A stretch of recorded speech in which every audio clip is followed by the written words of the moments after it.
Okay, good morning. Today is the 18th of Iyar and the 9th of May. Today is Lag BaOmer, the 33rd day of the counting of the Omer. And this is the day which the Talmud says the students of Rabbi Akiva stopped dying in the plague that we talked about yesterday. There was a plague or a war, not clear. In any case, this was a time that their deaths ended and stopped. And so it's always been a time of somewhat, I can't say mourning, but of commemoration of their deaths from the day after Passover to the 33rd day of the Omer. And most people stop any of the customs that relate to this semi-period of mourning. And one of the main ones for most people in modern times is music. Like they don't hear music, and from the 33rd day and on, they do, and so on. And there's a big celebration in Meron where Rabbi Shimon bar Yochai's grave is, and it's actually one of the graves that we have a good tradition about. We don't have very many locations that we have a very good historical tradition on, but this one is pretty good. It's been around for at least 1,000 or 1,200 years, which places it pretty close. In ancient terms, to his passing sometime in the 2nd century. In any case, Rabbi Shimon bar Yochai is the most quoted sage in the Talmud by a margin, if I'm not mistaken, a huge margin. It's not well known, and people know that he's very central, but it's not known how central he is. So, if I'm not mistaken, he's quoted over 1,600 times directly in the Talmud, which is huge. Rabbi Akiva, who we always think of as his teacher and his mentor, is only quoted about 500 times. So he and the tradition passed through Rabbi Akiva, not through him, not through Rabbi Shimon. He's not considered to be one of the people who passed the tradition down. Rather, his colleague Rabbi Meir is considered to be the one who passed the tradition from Rabbi Akiva. In any case, what I'd like to do today is just to explain how revolutionary the Zohar was. So I'm not going to talk about the today's portion in the Parsha so much. Just to mention one thing, that everything we said about land returning in today's reading, we learned that in the cities of the Levites, and there were 48 such cities, plus 12 more, so altogether 60 cities that the Levites owned. And in those cities, houses that are bought and sold can only be repossessed or bought back within the first year. If they're not bought back after a year, then they remain in the hands of the person who purchased them. And that's different from the land. The land, as we said, every Jubilee, every 50 years, does go automatically back to the family that owns it. In any case, it's a small thing that it needs to be looked at and understood, a little bit more basic idea about ownership of land and houses in the land of Israel. But we're going to stay away from that right now. And this week, I worked with, or the past week, I and a group of other people, we worked with Rabbi Menusi, who some of you know, on the top 10 revolutionary statements in the Zohar. So Rabbi Shimon bar Yochai, he's associated with the Zohar. Nowhere in the Zohar does it say that he wrote the Zohar. In fact, the only parts of the Zohar that reflect on how they were written do not mention that. They actually mention that Rabbi Shimon told one of his disciples, Rabbi Abba, to be the scribe, to be the one taking notes, as it were. But we know that this was not a period when Rabbi Shimon was active, was not a period that was very big on scribal note-taking. Rather, things were remembered by heart, and then they were usually committed to writing much later, in some form, edited and thought out, and so they don't usually represent the flow of a regular conversation. So the Zohar, even though people say it was written by Rabbi Shimon Bar Yochai, they don't mean that. What they mean is that it is teachings from Rabbi Shimon Bar Yochai.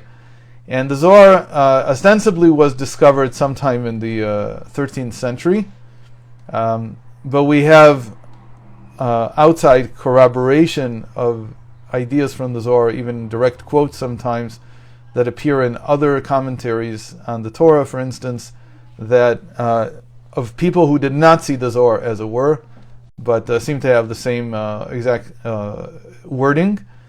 One explanation could be that the Zohar, if it was written later, copied from these individuals, but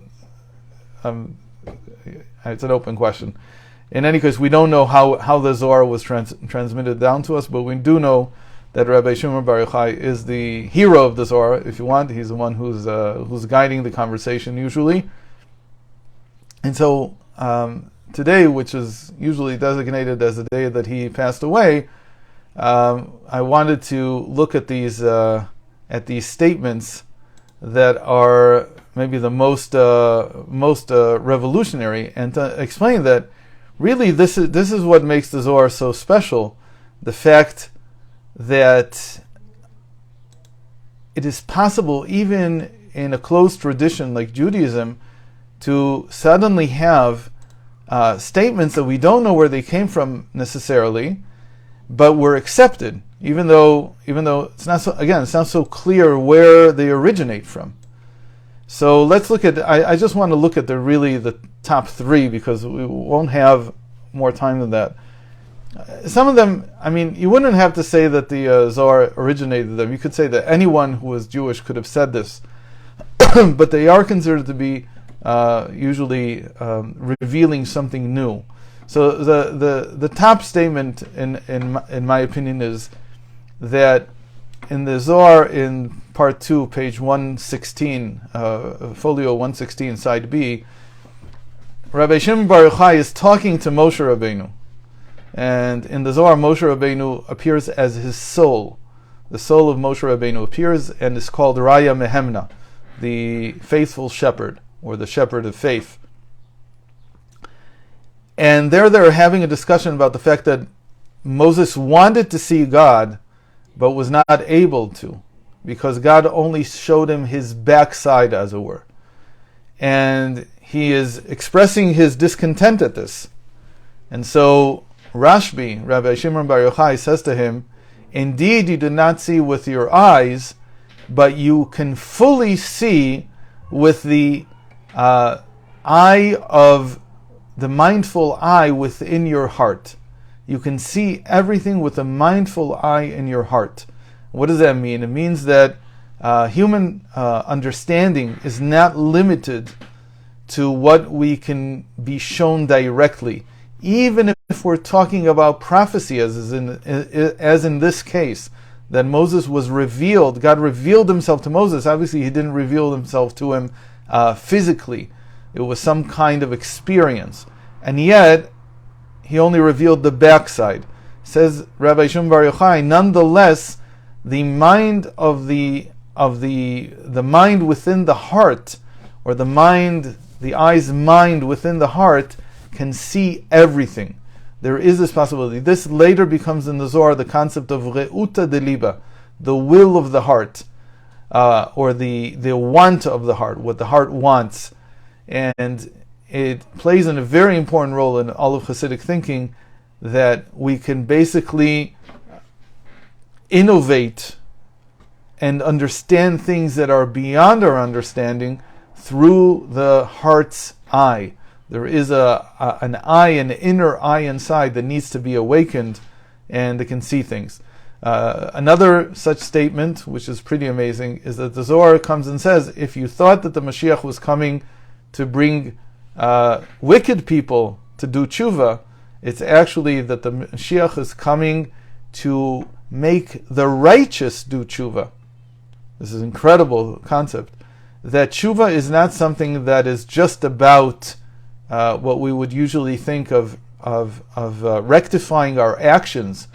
And so you would expect somebody who's pious and righteous to not have sins, not to have transgressions, and so not to need tshuva.